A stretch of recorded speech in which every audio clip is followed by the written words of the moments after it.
अब हम देखते हैं ऑब्जर्वेशन क्या होती है, प्रॉब्लम डिफाइन क्या होता है, मॉडल कंस्ट्रक्शन क्या होती है, सोल्यूशन क्या होता है और इम्प्लीमेंटेशन क्या होती है।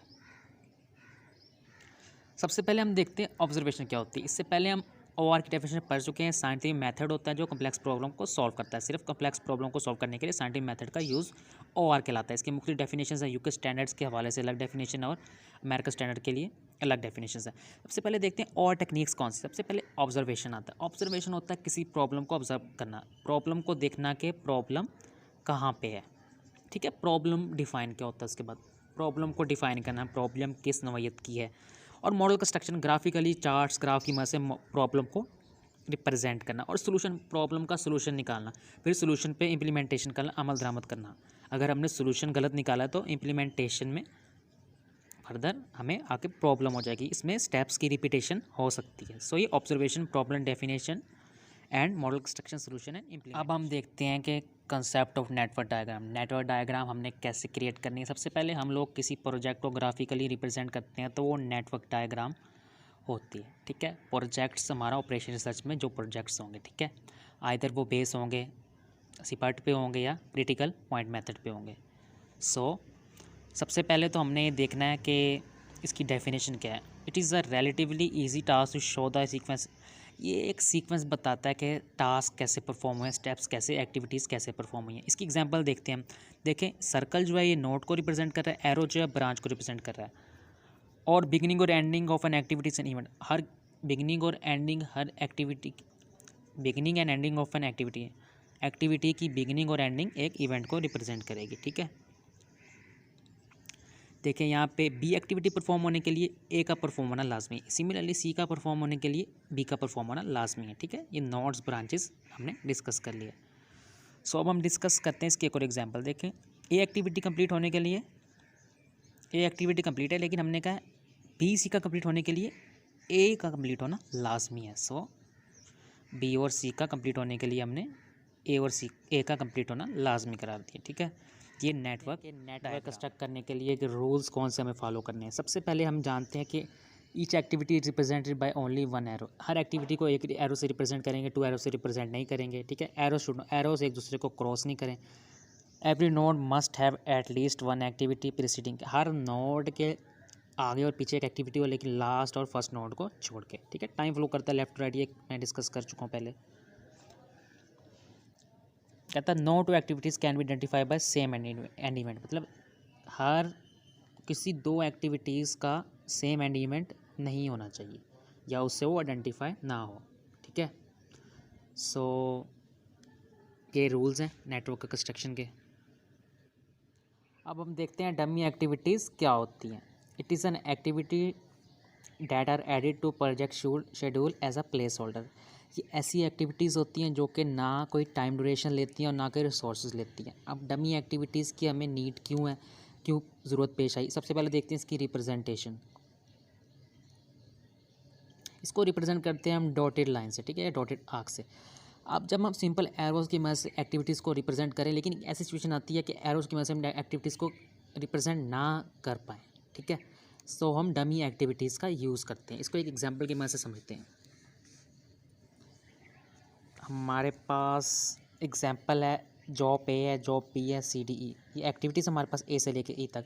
इमीडिएट प्रीडिसेसर मतलब कि ए का कंप्लीट होने के लिए इमीडिएट प्रीडिसेसर होना लाजमी है। यहाँ पे कोई नहीं है इनका इमीडिएट प्रीडिसेसर, मतलब स्टार्टिंग पॉइंट इनका एक होगा। यहाँ से एक्टिविटी ए है, बी है और सी है। ठीक है, यहाँ पे एरो लगाना मैं भूल गया हूँ। और डी एक्टिविटी जो है, डी एक्टिविटी का इमीडिएट प्रीडिसेसर है ए बी, मतलब डी को कंप्लीट होने के लिए हमें ए बी की नीड है। सो हमने ए के लिए तो डी ड्रा कर दिया यहाँ पे, तो हमारे पास ए आ गया। डी से कंप्लीट होने के लिए ए तो है लेकिन बी नहीं है। इसी तरह सिमिलरली हमने ई को कंप्लीट होने के लिए बी सी की ज़रूरत है। सी से हमने ई तो ड्रा कर दिया लेकिन हमें यहाँ पे बी की ज़रूरत है। तो इसलिए हमने डमीज़ क्रिएट किए, क्योंकि एरो की मदद से हम एक्टिविटी को रिप्रेजेंट नहीं कर सकते, ये पॉसिबल नहीं है। इसलिए डमीज़ क्रिएट किए, डॉटेड लाइन क्रिएट कर दी। और आप लोग देख रहे हैं बी और सी कॉमन प्रीडिसेसर है। देखें, ई के कंप्लीट होने के लिए बी की ज़रूरत है और डी के कंप्लीट होने के लिए बी की ज़रूरत है। देखिए, ए एक्टिविटी कंप्लीट, बी कंप्लीट, सी कंप्लीट, ए से डी पे गए। ठीक है, डी कंप्लीट होने के लिए हमारे पास डी भी कंप्लीट है और ए भी कंप्लीट है। सिमिलरली ई पे भी बी भी कंप्लीट है और सी भी कंप्लीट है। उम्मीद है आप लोगों को समझ आ गई होगी। अब एक दो एग्जांपल्स इसकी और देखते हैं। देखिए, एक एक्टिविटी ए है, ठीक है, और एक एक्टिविटी बी है, ठीक है।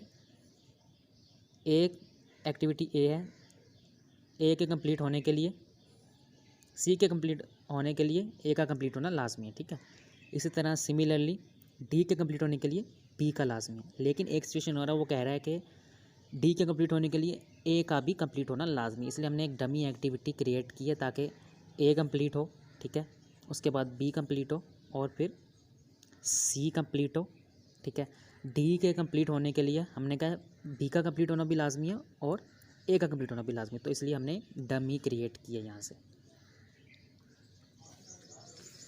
यहाँ से इसको एक और एग्जांपल की मदद समझते हैं। देखें, एक्टिविटीज़ हैं, ए एक्टिविटी है, सी के कंप्लीट होने के लिए हमें ए और बी एक्टिविटी का कंप्लीट होना ज़रूरी है। देखें, ए एक्टिविटी तो कंप्लीट होगी, लेकिन बी कैसे कंप्लीट होगी? बी को भी सी से ज्वाइन होना चाहिए, फिर ही कंप्लीट होगी ना, तो इसलिए हमें बी से सी पे डमी क्रिएट किए ताकि सी एक्टिविटी परफॉर्म हो जाए। और सिमिलरली फिर हमने डी एक्टिविटी परफॉर्म कर लिया, जिसके लिए कंप्लीट होने के लिए बी एक्टिविटी का कंप्लीट होना लाजमी है। अब हम देखते हैं कि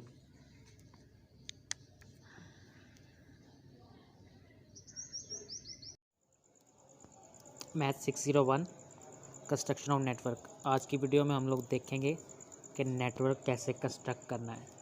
और नेटवर्क कंस्ट्रक्ट करने से पहले मैं आप लोगों को बताऊंगा कि नेटवर्क कंस्ट्रक्ट के दौरान कौन कौन से एरर्स अकर हो सकते हैं जिससे हमारा नेटवर्क की डायग्राम गलत हो जाएगी। सबसे पहले हम डिस्कस करते हैं लूपिंग को।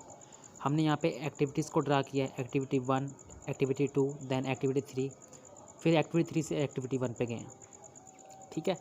मेरे का कंटिन्यूस डायग्राम देखिए, हमने एक कंटिन्यूस डायग्राम बनाई है। 1 से 2 पे जा रहे हैं, 2 से 3 पे और 3 से दोबारा 1 पे।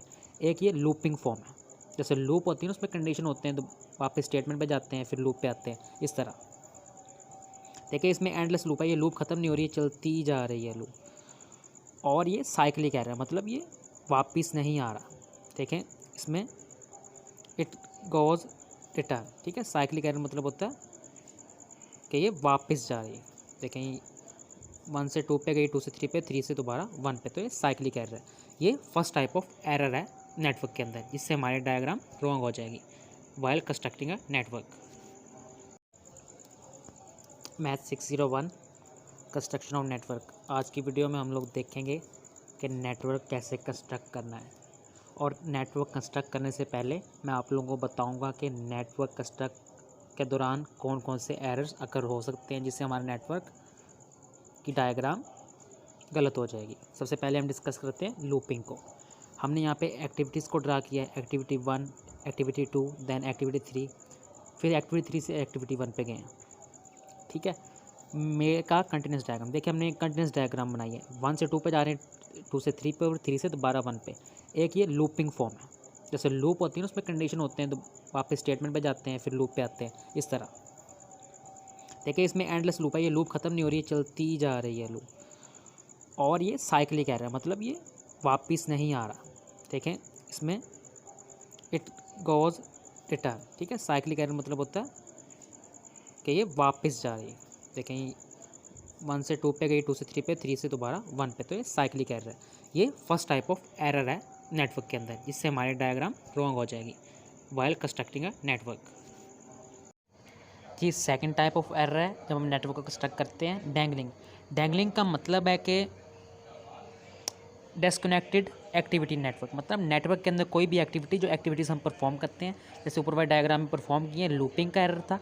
कोई भी एक्टिविटी डिस्कनेक्ट हो जाए, कोई भी एक्टिविटी डिस्कनेक्ट होनी नहीं चाहिए अगर हमने नेटवर्क को अपने ठीक से बनाना है, नेटवर्क डायग्राम को।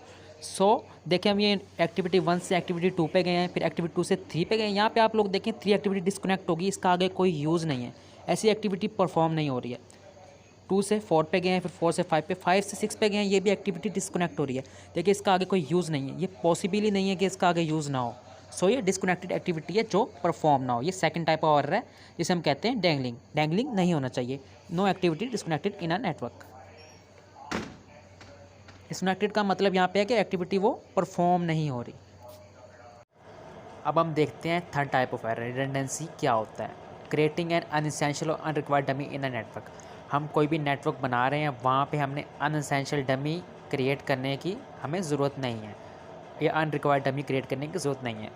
अगर क्वेश्चन डमीज़ के बगैर सॉल्व नहीं हो रहा तो आप लोग डमीज़ को क्रिएट कर सकते हैं, लेकिन एक रूल है कि हमें कम से कम less to less dummies create करनी है जब हम नेटवर्क को कंस्ट्रक्ट कर रहे हैं। और जब डमी की रिक्वायरमेंट नहीं है तो डमी का यूज़ ना करें। अगर क्वेश्चन सॉल्व नहीं हो रहा तो डमी का इस्तेमाल करें। 1 से 2 पे, 2 से 3 पे, लेकिन 2 से 3 हमने एक डमी क्रिएट कर दी और 3 से 4 भी डमी क्रिएट कर दी है, लेकिन इसकी ज़रूरत नहीं थी। 1 से 2, 2 से 3 एंड 3 से 4 हम लोग जा सकते थे, हमें डमीज़ की ज़रूरत नहीं थी। कुछ और एग्जांपल्स देखते हैं नेटवर्क के, जो नेटवर्क में एरर आ सकते हैं जिससे हमारी डायग्राम रॉन्ग हो सकती है। देखिए हम 1 से 2 पे गए, यहाँ पे 1 से 3 पे गए, ये तो ठीक है, लेकिन 3 से बैकवर्ड मूवमेंट की 4 पे। लेकिन हम जानते हैं टाइम फ्लो करता है लेफ़्ट टू राइट, ठीक है। गया हुआ वक्त वापस नहीं आता।